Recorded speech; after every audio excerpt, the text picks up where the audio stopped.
Next on the news.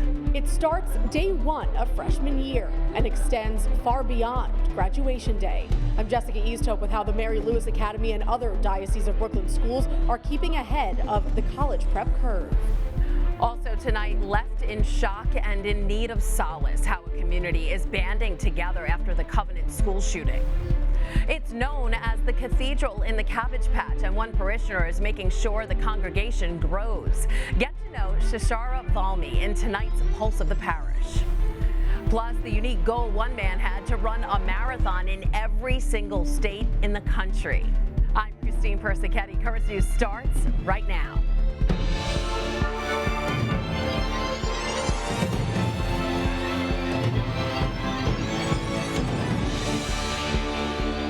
We begin with news out of the Vatican. Pope Francis is in the hospital tonight, and he's going to stay there for a few days. According to a statement from the Holy See, Francis is being treated for a respiratory infection at Rome's Gemelli Hospital. Even before the statement, the Vatican had canceled the Pope's appointments for both Thursday and Friday. It's not clear yet whether the Holy Father will be able to preside over the Holy Week celebrations that begin on Palm Sunday. The Vatican also confirmed that Francis is grateful for all the prayers, among them New York's Cardinal Timothy Dolan, who tweeted out this: "I've been following the updates on the Holy Father through the media. Please join me in keeping him in prayer for a speedy return to health." In Diocese of Brooklyn high schools, college prep is everything. At the Mary Lewis Academy, all of the school's resources are poured into the students' academic success as they get ready to take on their new schools. It's a sharp contrast to statistics coming out of New York City's public high schools. Students say they're unprepared and being forced to take remedial classes. Current News' Jessica Easthope has more from Jamaica Estates.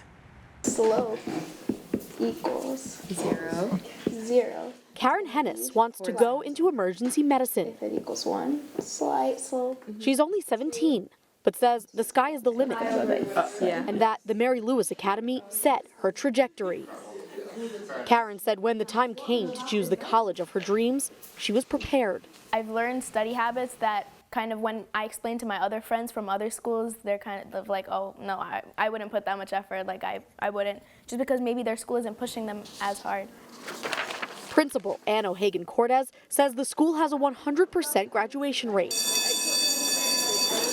And everyone goes off to college, ready. Everything we do is about helping our students graduate to the best of her ability so that she will go out into this world and make the changes we need. That's a stark difference from the current state of New York City's public schools. 47% of DOE graduates who are headed for a city university had to take remedial classes. And an audit by the state comptroller's office showed only 57% of DOE graduates are college ready. At Mary Lewis, students have the option of taking college classes starting as early as freshman year. Out of the 200 girls who graduated in 2022, they earned more than $70 million in merit-based scholarships.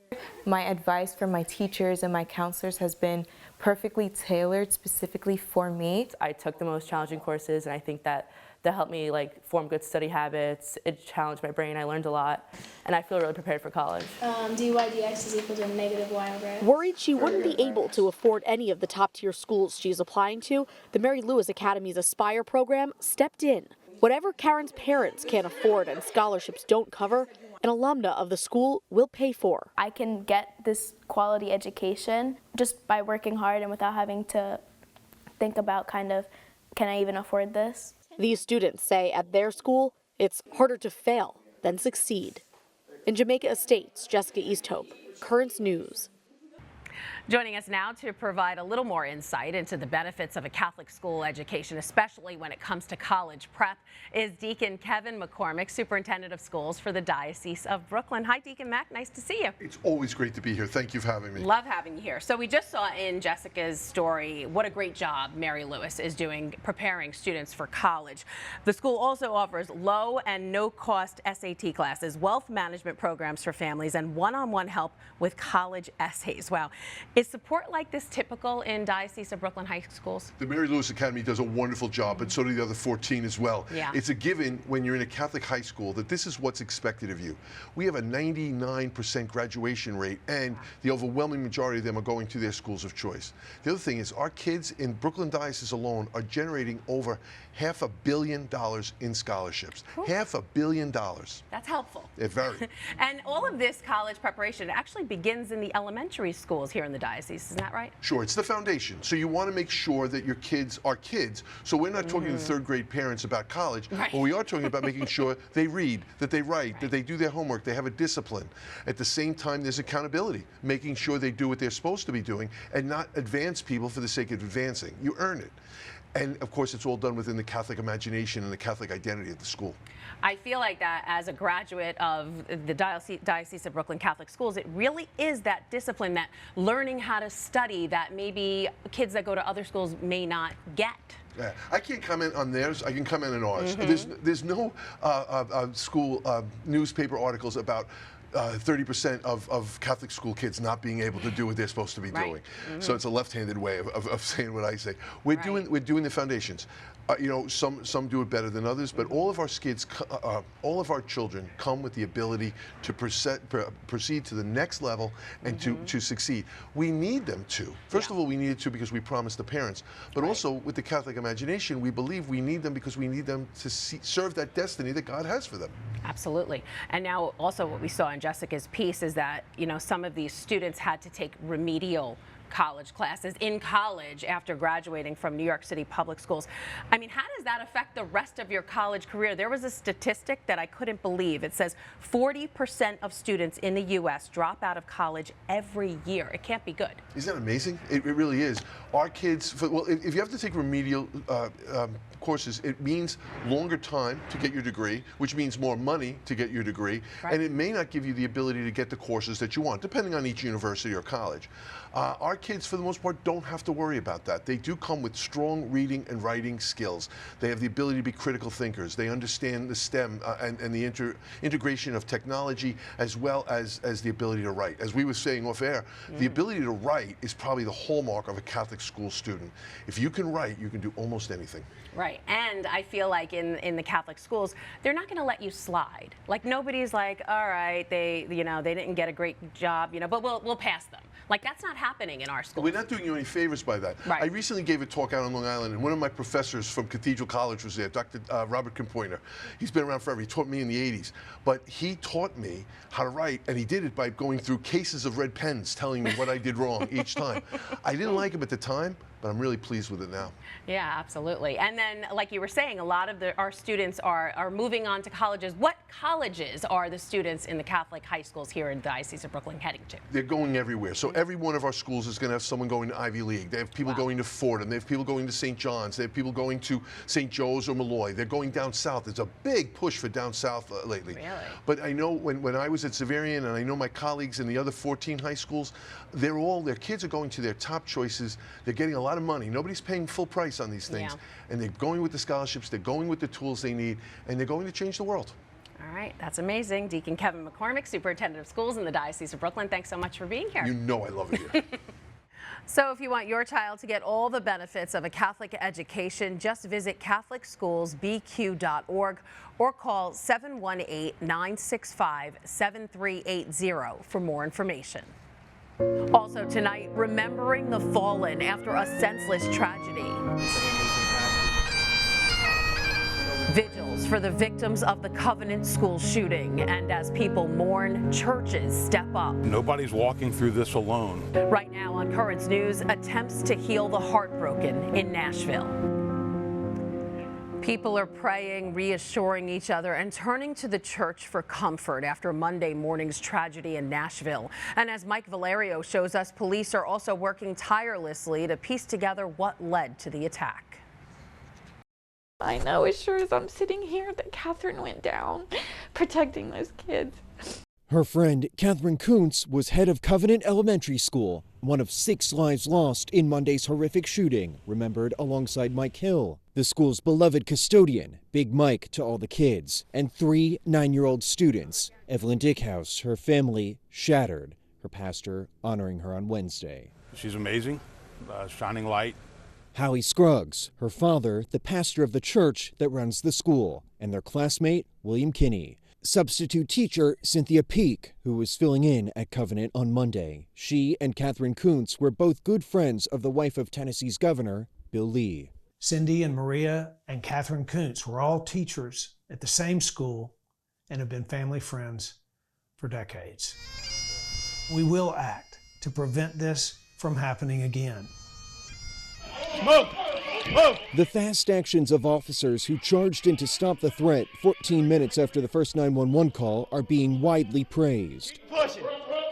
Go. There's no standing around the hallway talking about it, asking for extra equipment or more people. We could have been talking about more tragedy than what we are. We had 6 innocent, beautiful lives that were taken, and we had officers that went in harm's way to stop this.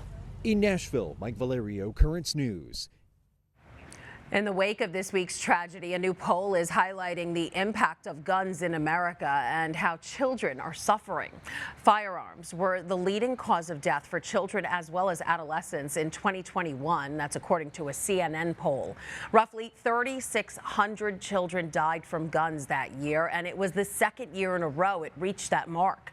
The senior vice president for law and policy of Everytown for Gun Safety says the problem won't go away anytime soon.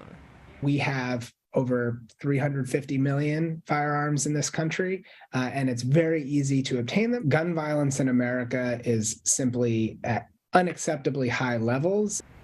Because of a divided Congress, more gun legislation is unlikely to move forward. But advocates with Everytown for Gun Safety say gun laws work and that lawmakers should treat the issue as a public health crisis.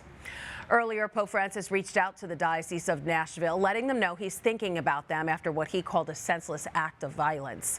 In a telegram sent by the Vatican Secretary of State to Bishop Mark Spalding, the pontiff expressed that he was, quote, deeply saddened to learn of the recent shooting at the Covenant School and joins the entire community in mourning the children and adults who died and commends them to the loving embrace of the Lord Jesus.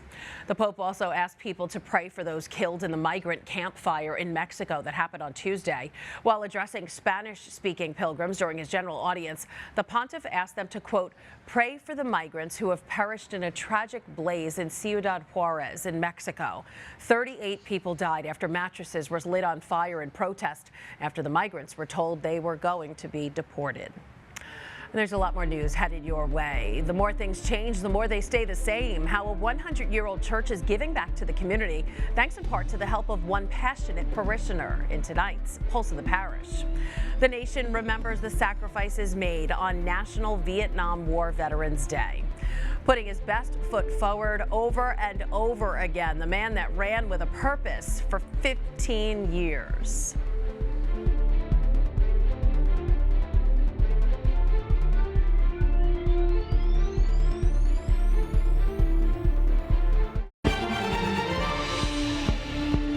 A church in Queens, nearly a century old, has experienced many changes over the years, from the landscape of the neighborhood to its demographics. But one thing has remained the same at St. Clare's in Rosedale: strong parishioners like Sashara Valme, who are passing the faith on to the next generation. She is tonight's Pulse of the Parish.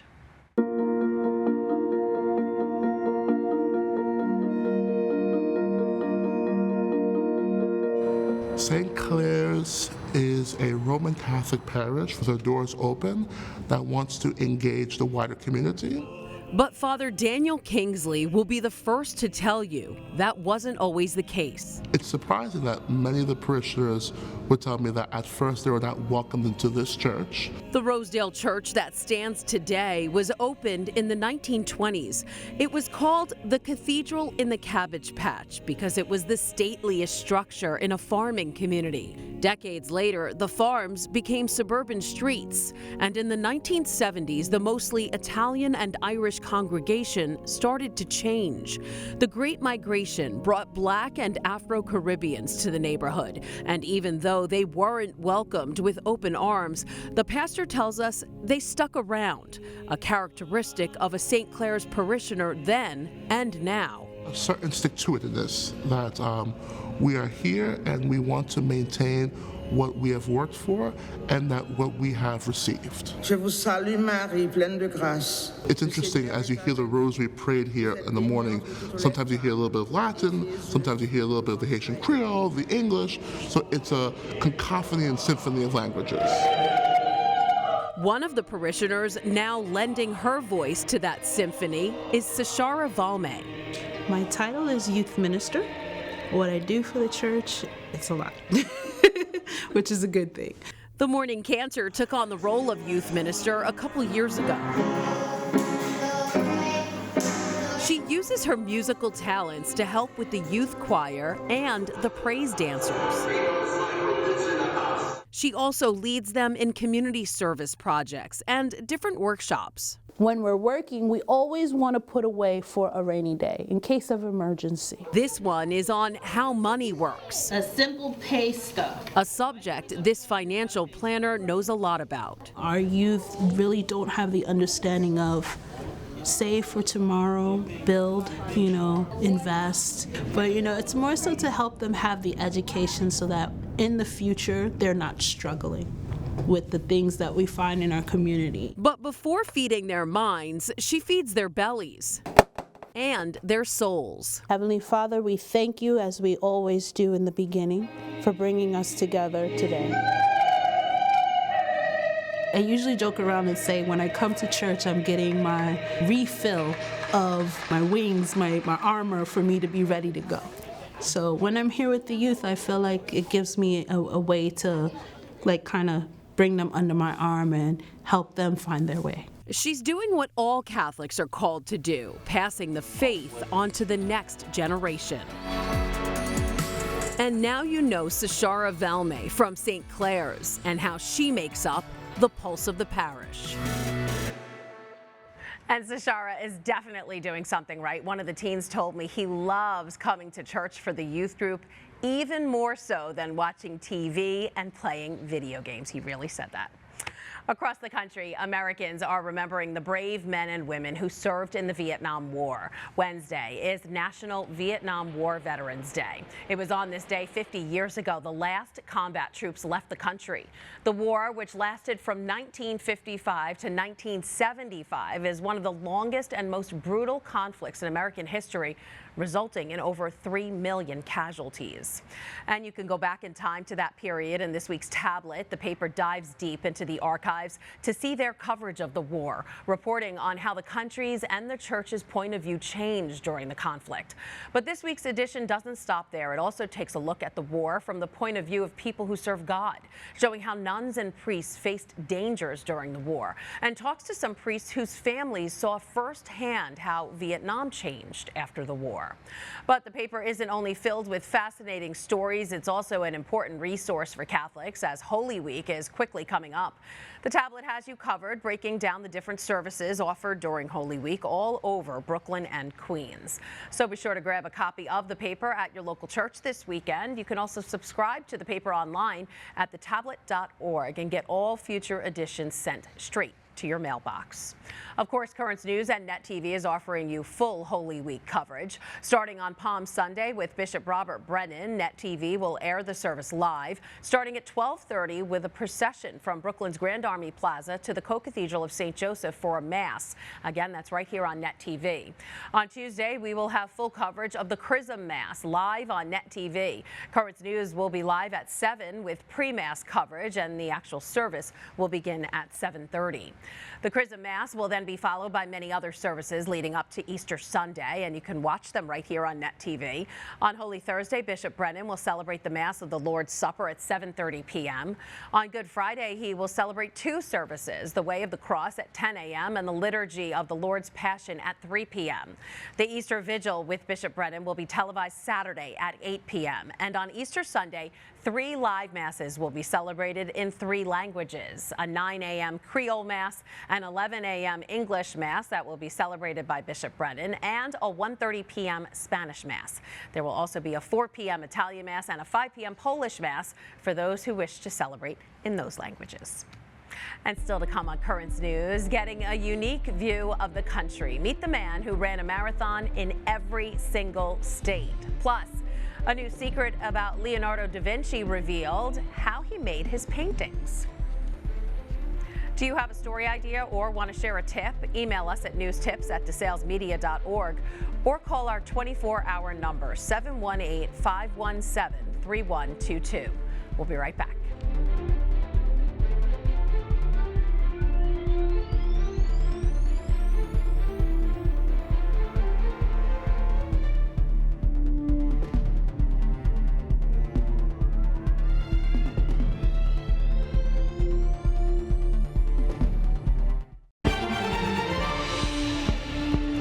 Have you ever competed in a marathon? How about 50 of them accomplishing a goal he set a decade ago? One Pennsylvania man ran one in all 50 states. Jamie Apodi finds out how this marathon man went the distance to reach his own finish line. Keith Tyndall loves to run. Every day the alarm goes off early, you get up, you go out no matter what it's like, you run for a couple hours. And this past January, the 54-year-old Harleysville resident reached the goal he set out to accomplish more than a decade ago, 50 marathons in all 50 states. Each medal took about 4 hours or a little less, but yeah, overall it was 15 years to earn the whole thing, so yeah, big deal. It's a journey that has taken him quite literally across the country. And just as each medal is different, so too is each experience, crossing finish lines as the sun shines and as the leaves turn, from the mountains of Montana to the deserts of Arizona and across the Alaskan seas. Yeah, that's actually been the neatest part about it is just getting to see this country, all the states, and a lot of them I'd never been to. But yeah, there's flat ones, there's hilly ones, there's high altitude, low altitude. I mean, there's a lot of different challenges. And 2 months ago, he finished the Maui Oceanfront Marathon in Hawaii with his daughter by his side, state number 50. What was the feeling like when you crossed the finish line in Maui, knowing you completed your goal? Emotional. Just thinking about it now, it's kind of hard not to get choked up. But yeah, when you put that much work into something for 15 years and your whole family's there, and you know, just to think that I can't believe I did it, you know? As for his next challenge, this summer, Keith plans on running clear across the state of Pennsylvania, from Lake Erie to Penn's Landing, to raise funds and awareness for Destiny Rescue, a children's charity. How long is that going to take you? I think I can do it in 30 days. And how far is it? 460 miles. And how do you train for something like that? Just run a lot. Well, he's got that part down for sure. That was Jamie Apodi reporting. The 50 State Marathon Club awarded Tyndall a trophy engraved with his name for accomplishing the feat. Hopefully he also got a foot massage. The DNA of 4 former presidents will go where no man has gone before. Remains of George Washington, Dwight D. Eisenhower, John F. Kennedy, and Ronald Reagan will fly into orbit. Texas-based company Celestis will honor them along with others who have ties to Star Trek. The reason for this move, finding a way to store genetic data in outer space. The launch is expected to happen sometime later this year. And from outer space to Italy, Leonardo da Vinci, the artist who brought The Last Supper to life, is suspected of an excellent hidden secret. Trace quantities of proteins such as egg yolk have been detected in his oil paintings, according to a study published by Nature Communications on Tuesday. Recreating the process, researchers found the egg yolk created more vivid images. Old masters, including Da Vinci, Sandro Botticelli, and Rembrandt, are also suspected of using this technique. Wow. And that is Currents News. I'm Christine Persichetti. Thank you for joining us because we are putting your faith in the news. Hope to see you again next time.